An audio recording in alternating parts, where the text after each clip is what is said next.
wanted to come up with a little bit of an idea, because I know this set has been used before, the Trailing Flowers with this little pocket. So I just wanted to use it in a slightly different way. And what I will do later, once I've made this one, I will give you like an alternative on how you can do it with perhaps some other dies that you may have. It's actually a really sweet little set. It's an A6 set, which if I just bring in the embossing folder here, you'll see, because the stencils are in the sort of standard size envelope that Lisa brings to us. But the embossing folder that comes with this is a little A6 embossing folder. So it's a really sweet little set, but obviously packs a massive punch because there's so many design details in this. And we get quite a good pile of stencils with this too. Let me just check. Let me just bring in the stencils here.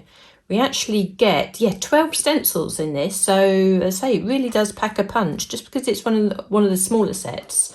Make something a little bit different alongside the stenciling, which hopefully you enjoy watching us do each time we come onto the lives. But I wanted to just use this in a slightly different way and just make a little hidden pocket here. And my thinking was behind this was you can perhaps use this as a little invite. But looking at it and now sort of actually made it and have it in my hand, you could always make a card and a gift tag, which would work out really nicely. It could be a card and another form of bookmark, which is what I made for you last week actually, but this would work as a little bookmark as well, wouldn't it? But I just wanted to make a little hidden pocket really there. But it'd be a really nice idea and quite a novel idea for a wedding invite as well, don't you think? You can have your card as is, and then you can pull this out and you can have all the details here, or perhaps a barbecue, or a special birthday. Well, every birthday is special though, isn't it, to be fair? But just something just to sort of invite somebody and sort of remind them of the date. And what I have done on this as well, if I can just turn that round, you see that I've backed this onto a little bit of the acetate, just to give that a little bit of sturdiness and just to give a little bit of, let me see, you might not be able to see that, and just to give a little bit of detailing around the top of the die there. I don't know if you can see that at all. That is optional. If you don't have the acetate, then you really don't need to put that on there, but I thought it might just protect the card if you're pulling this sort of in and out as well. But I don't know, it's just a nice little idea. It was just I was just playing, to be honest, and just seeing what I could come up with. So yeah, we've got a nice little C6 card going on here. I've created a background onto Lisa's textured cardstock using stencils from another set. So this isn't a design paper. It could quite easily be, if that's what you have available, if you wanted to make something quickly. I wanted to stencil something in the background because then I knew that I'd have the exact colour match with what I've stenciled on the front here. So I'm using Lisa's super smooth cardstock as always. Now this set does come with stencils obviously and the embossing folder. I haven't used the embossing folder mainly because I thought it might add too much bulk when I'm actually stacking it together like this, but if I perhaps were to mount this onto 3D foam to create the pocket, then that would give a little bit of extra sort of dimension and space. And maybe if you wanted to emboss, then it would be worth just mounting this on the 3D foam onto the card. I think this looks beautiful enough without the embossing. Obviously it would come to life with the embossing as well, but maybe I'll do that a bit later. We'll see how we go. So excuse me, that's where we need to go with the card then. I've gone quite muted tones this time. I know it's the tropical flowers and the Hawaiian flowers, so you can really go vibrant like I did last week, you know, really punchy colours with the shocking pinks and the yellows, and that would look fabulous as well. But I really do like these muted colours. They're so pretty, especially with this olive green, the woodland, what's it called? The woodland moss. It's probably one of my favourite colours. And it just blends so well with the antique pink, the rhubarb jam, which gives the accents, as does the early sunrise, and the almond frosting as well, which I was keen to use If you watched last week's live, I was keen to use that on this type of project, so it's really nice that I could use that today. So let's get stenciling then, shall we? So stencil number 1, and it's the background to the pocket. So we are going to use the almond frosting. Okay, so as I'm chatting to you here, you see that I've brought on stencil number 2. So this gives the detail onto that front pocket. Now, where I think the embossing folder will actually add loads of detail is actually on this pocket here, because if I bring this in, you've actually got that wood grain effect going on. I think it's a pocket. It could be, I don't know, across a wall. Could say it's that wood grain effect in there, and that would really come out on the detail after you've stenciled here. But depending on your project, I don't always think you need to emboss. So you see here that I'm adding some slight shading around the outside with a slight less ink in the middle, so that gives that effect of sort of shadowing.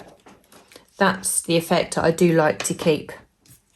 So now we can come in, this is where we start adding our foliage. Now it's interesting on this stencil because we have quite a few stencils that allow us to add the foliage to this. And we've got, let me bring the stencil in, the stencil packaging, let's say.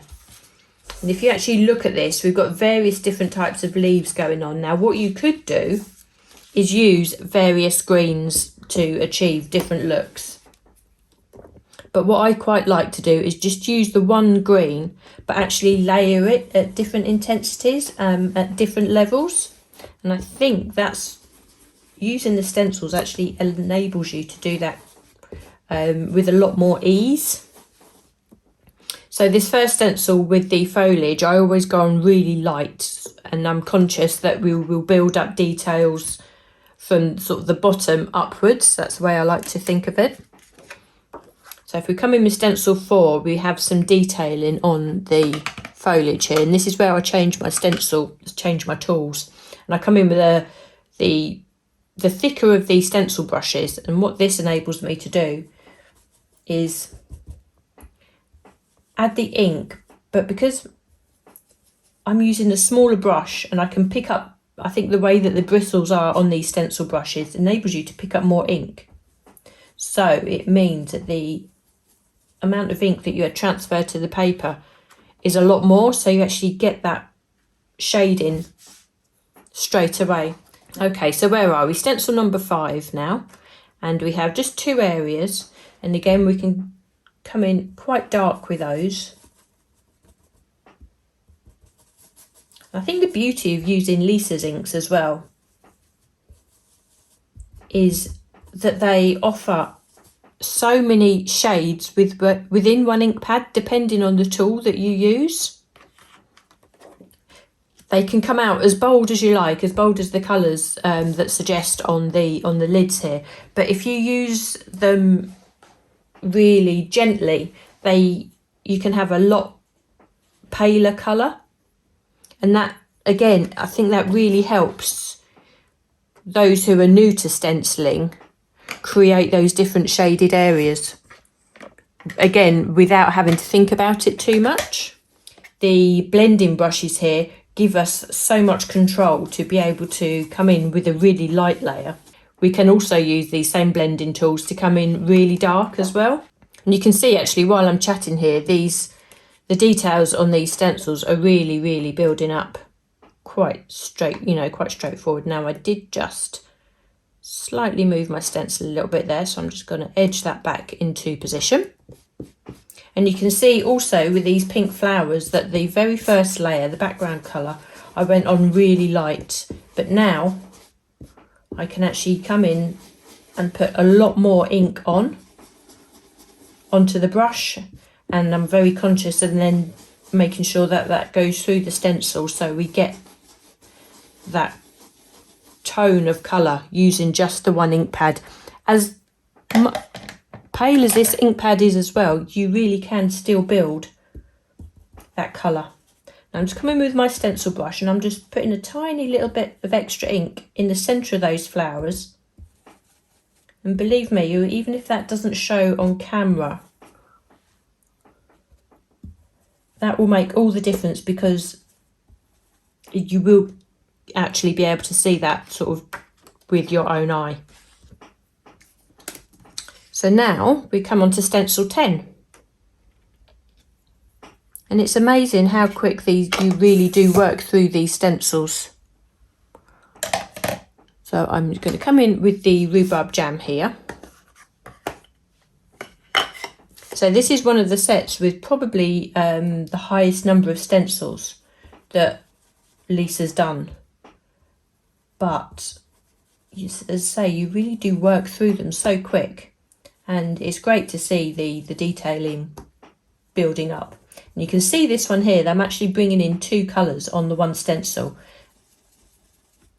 I'm using the rhubarb jam, which will layer on top of that antique pink, so the details in the flower there are really going to shine out when I move this stencil. So we have that detail in there. And now I can come back in with the woodland moss, but with a stencil brush, and just work in between those pink areas, and that will give us the fabulous detail on those leaves. Personally, I still love to see the reveal when I remove the stencil and I see an image like that.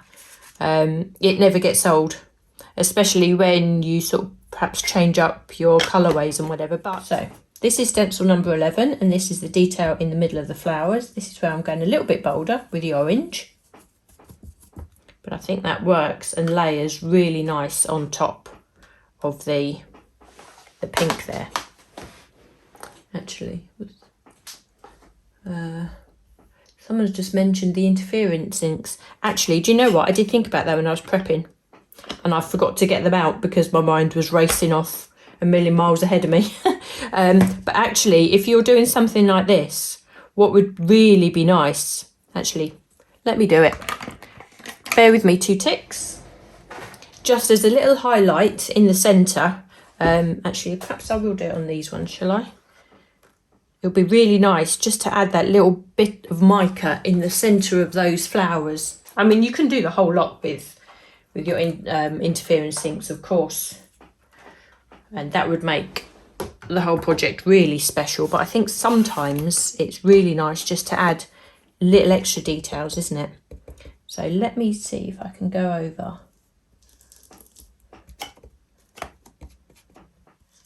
those centre parts there, and that will just introduce that bit of mica. And it just goes to show that I can, or that you can also layer your interference inks on top of the blending inks. There we are, that's really made that pop, and as that dries, that mica will sort of come forward for you to see. So let's see if we can, I might have to change what I put in the centre there. Bear with me, let me just think. Let me use, I need something that's going to contrast on top of that orange. Let me use something like the Cherry Bomb ink. So we have some really small detail on top of the orange that we need to highlight. So the Cherry Bomb, as you can see from this ink here, is really, really bold. So if I come in really bold with that, that should sit nicely on top of what we've just laid down. And that hopefully will just give us that pop and that shine of mica as the ink dries. Okay, let's move that. Oh yeah, we can just about see that on there. Hopefully you can see that on the camera. But if not, then you know how brilliant the interference inks are, and you'll know that the mica is sitting there ready to dry. So yeah, as that ink is drying, actually I can see that popping up. That's probably going to be quite tricky for you to see on camera there. But you can see how quickly and how beautiful that image is, especially with the foliage sort of coming around the front to that. I think there's so much dimension in that, and if you were to stencil that, then emboss that, then that would look amazing. I think what I'll do now is start stenciling the background for the card. Now I've already cut myself my layers.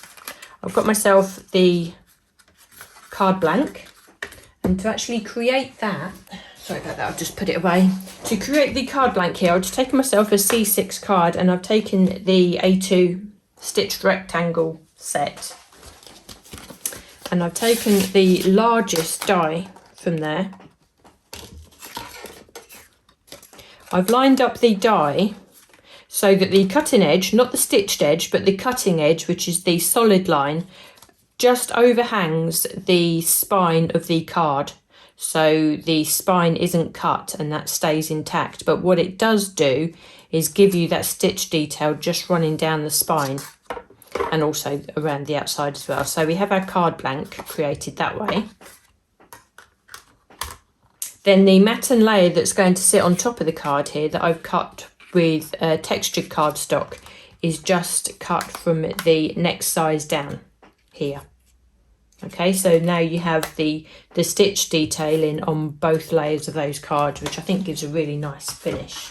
So I've used Lisa's textured cardstock for that, and I'm using the Woodland moss and a large stencil brush. And what I've done initially was just to blend a bit of ink just around the outside, around the edges of the cardstock. Now to create the detailing on the inside, I've actually gone with a completely different stencil, and all I'd done was just search through the stencils I have. You may have this set, you may have a different one, but it may even be one of the floral sets where you know you've got a nice leaf or foliage available. But I went with this set, the Flowers and Berries. I don't think this one's in stock, but there is another set which I had a second ago called the Foliage Elements. This would be another one to use as well. You can use this in the background. And although this set is comprised of 7 stencils, I've chosen just one of the stencils, which has the nicest floral aperture on there for me to use, and that's how I go about creating the backgrounds. All I've done here, I just take a little bit of ink on my brush, and I just use just the one image. You can use several, it's up to you if you want a bit of variation. And I don't need to use the peg system because I want the random look in the background, and I just stencil that image randomly over my background. So you can see here, you can add as much or as little ink as you like to make it as bold or as subtle as you want to in the background. I'm keeping this quite subtle because obviously I want the pocket to really sing out, but you will have the coordination of the ink that you've used in the background on the pocket as well, so that gives a nice look. So I've already prepared this one, so I've stenciled that image quite a lot over the background here. Now I will add just a small bit of colour with the antique pink, and again I've just chosen another completely unrelated stencil set. There's a number that you could choose from, and I think actually the newest stencil, like the Gamer stencil, which look like twinkling stars, would be perfect for this. You just add some small details in the background. I'm using one of the stencils from the Abstract Layering squares. They come as a set and you can layer them, but I don't really need to do that. All I want really is just a set of squares. So I'm going to pick one of those. Doesn't matter which one. I will use a smaller stencil brush actually. And what I want to do, just introduce a little bit of pink through these squares onto the areas between the leaves. You can go all over, but I just want to go in between. I want the leaves just to stay as they are. I don't think they need to have any detailing over them. So a tiny little bit of ink. Now this is a case of building it up to look the way that you like it to look. It's really a personal thing, and you can mix and match and use different areas of the stencil so you don't have the same pattern of squares all over. But it's a really nice way just to add that detailing of colour. You could use the abstract background stamps. You remember, if it's a favourite of us in the design team actually. You have like script, you have like splodges or sort of ink sprays. That would be a really nice one to use. You could stamp that in the background. You could, if you wanted, use sort of ink splats. You could wet some ink and sort of spray it on the page like that. That one's a little bit more random, and obviously you're using something wet, which might distort the paper a little bit. But if that's the look that you want and you've planned for that, then perhaps you could do this project onto watercolor cardstock or something, or a mixed media cardstock, something that. So I'll leave that like that. So that's how I create the background, and I think what's nice about this also, it's completely unique to you, and it will be different each time you create this sort of card, especially if you was doing something, if you were making like wedding cards or invites or something, and you were batch making. So we can layer that onto the front of the card. So now to actually start creating these pockets. Now this is the one I stenciled for you just now. I've already stenciled 2 more and die cut them for you. So they're very similar colours. So you need 2. You need one that's going to be the pocket, which you're going to attach to the front of the card. So to do this, as I say, you could possibly use 3D foam, but you'd need a really thin one because you do need to be able to slot this in behind. So I've gone with the red liner tape, the really thin red liner tape, and I've made sure that I've attached it to the card as, you know, pretty much as close to the edge, so that gives as much aperture for us to slide the pocket into behind. You could use glue as well, but I think the danger of using glue is that if the glue decides, or too much glue decides it was going to come out of the applicator, which, you know, it can do, it's got a mind of its own, doesn't it, sometimes, and then when you actually press this onto the card, it will spread into this area here, which will catch on the tag that you're pushing in and out. So unless the 2 layers were wildly different in size, then I would perhaps say glue wouldn't be the best option. But I'm just going to put that in the center there. You could actually put it at an angle, but I'm going to go straight, I think, with this one. So I'm going to put that at an angle there, so we know that we have the option to slide this in and out at the back here. Now, obviously, we need this to hide and sit behind there, so there does need to be some element of this being smaller and therefore nesting behind this one.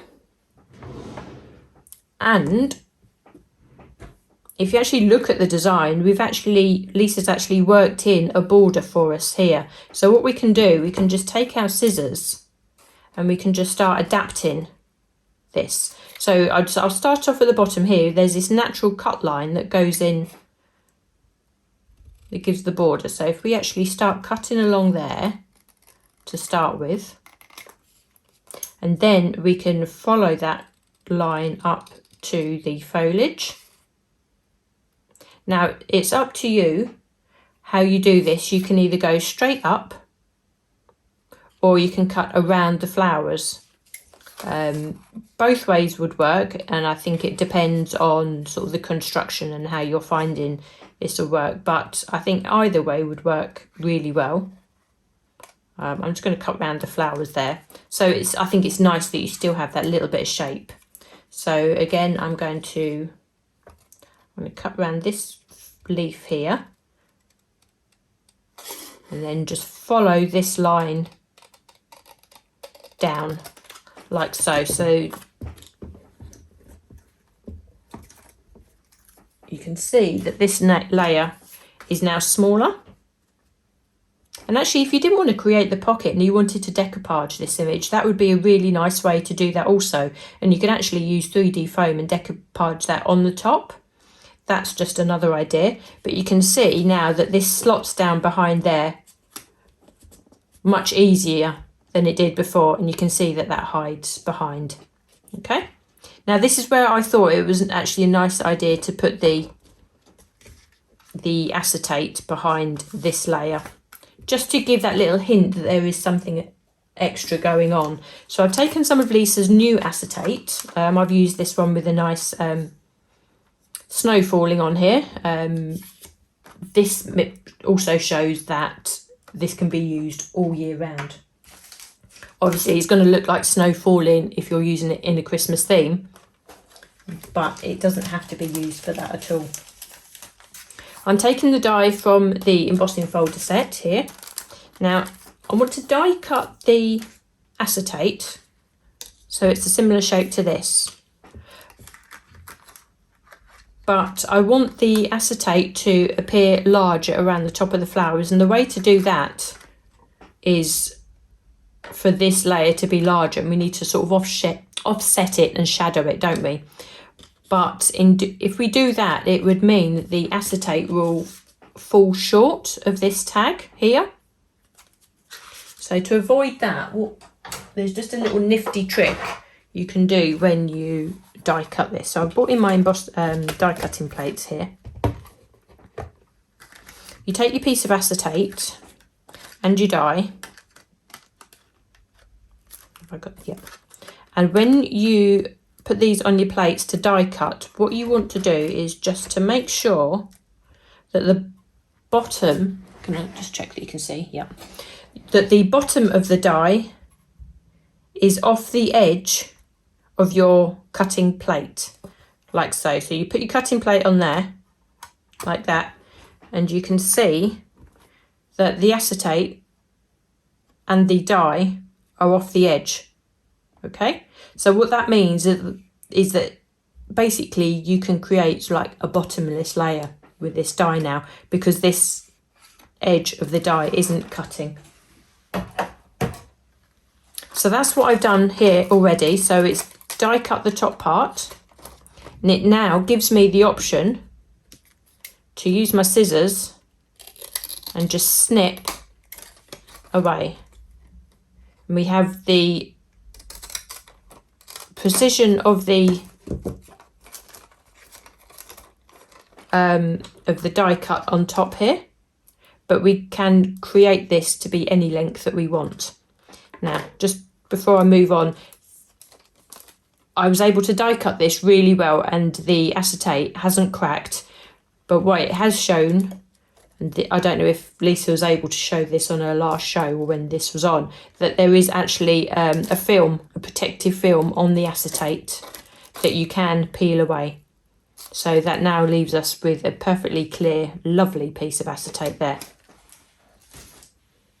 And when I bring this up there, you've got the detailing of the flowers at the top, but it is much longer. I'm hoping you can see this. Shall I? Hang on a sec. Let's bring in this black layer. So hopefully this will make it a bit easier for you to see the acetate. There we are. So this is the pocket that we're adapting to fit behind this one. And you can see that if we were to offset this, we have like a shadow of the acetate sitting above the flowers there. But it's also larger here, which isn't ideal, but we can change that. So we can use our glue and we'll attach this to the acetate first, so we know that it's not moving. So we'll attach that like so. You have the shadow of the acetate above the flowers. Now what we can do is you can use our scissors and we can trim that acetate down to size and match the pocket that we trimmed earlier on. Okay. And we trim up the side also, because it's that width that's important, that we need to consider to allow this to nest behind the pocket that we have on the front of the card, isn't it? So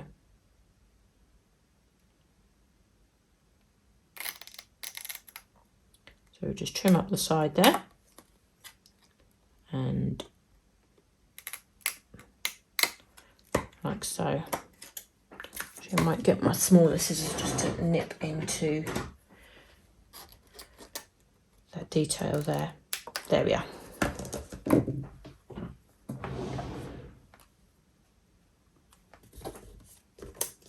It's really nice working with this acetate actually. It's a really nice weight, but it's not brittle either. So it works really, it's really nice to work with. So just make sure that that width is the same. And you can see here, it's really pretty sort of frill, acetate frill on top of the flowers. I think that works really nicely. And you can see that now that the acetate is actually protecting all of this.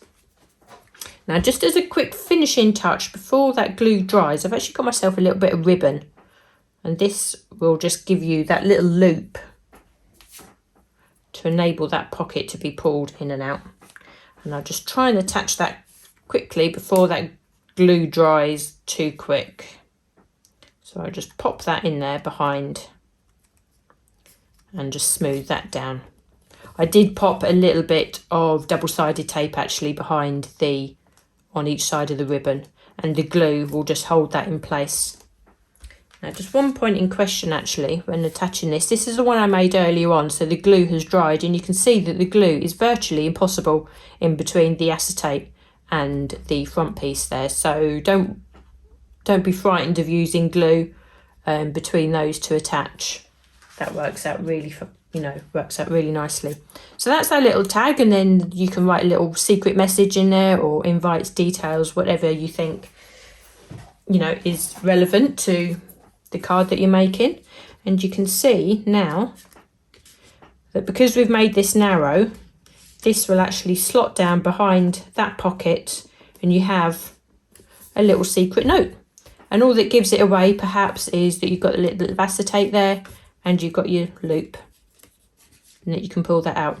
I think that's quite nifty and really works quite well. Now, Lisa doesn't have any stamps to suggest that you're invited or anything, but what we do have, and I went through all the sentiments and all the wording stamps that we have from Lisa, and from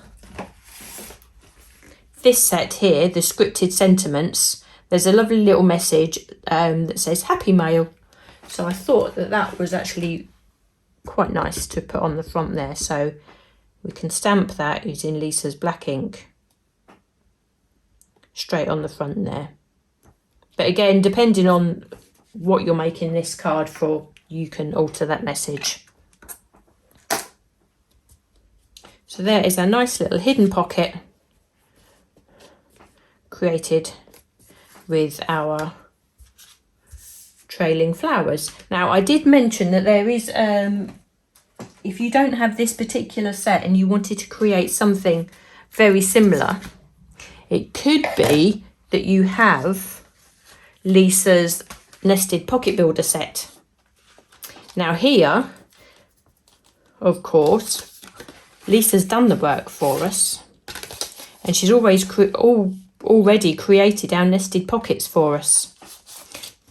So I've just mocked something up really quickly because, again, this came into mind when I was prepping, so I didn't have time to create a whole project. But I've cut myself the largest pocket from this set here. So the largest die. I've cut this twice and glued them back to back using a very small amount of the thin red liner tape just around the outside. Obviously don't seal the top. So we have our little pocket here. Now I've created this as an entire pocket. You could make exactly the same project as this and put it on the front of a card. So I'm just giving you the alternative. You could create this project with the trailing flowers as a pocket like this as well, which would be a really nice idea too. So the insert that actually goes into this pocket really is using the next die down in size. Obviously that is going to nest, isn't it, into that pocket there. You could, if you wanted to make it even easier, use the next size down, and that would really fit nicely into that pocket as well, wouldn't it? And then just to decorate and jazz up the insert that's going in there, particularly if you're making a wedding invite, then why not use any of your other floral layering stencils and dies. Now this one, I've actually die cut the Cosmos border and embossed it, as you can see here. I've trimmed it down to size to fit onto this smaller size pocket. And again, you have a really nice little invite here, particularly if you were to stencil this and use all your colours as well. That would look amazing. But you have a really nice little image there. Now to stop that insert sort of disappearing down into the bottom of the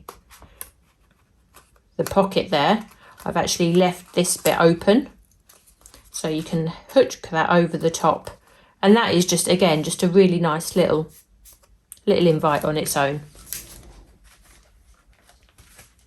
So hopefully, if you don't have these ideas here, or you don't have these pockets here, but you do have the nested pocket builder, then this is an alternative way to create this project. But say, it doesn't have to be wedding invites, is it? Party invites or birthday invites, christening invites would be lovely, wouldn't it? Or even be really nice way to announce a birth, wouldn't it? Something like this. You can pink flowers, blue flowers, yellow flowers or whatever.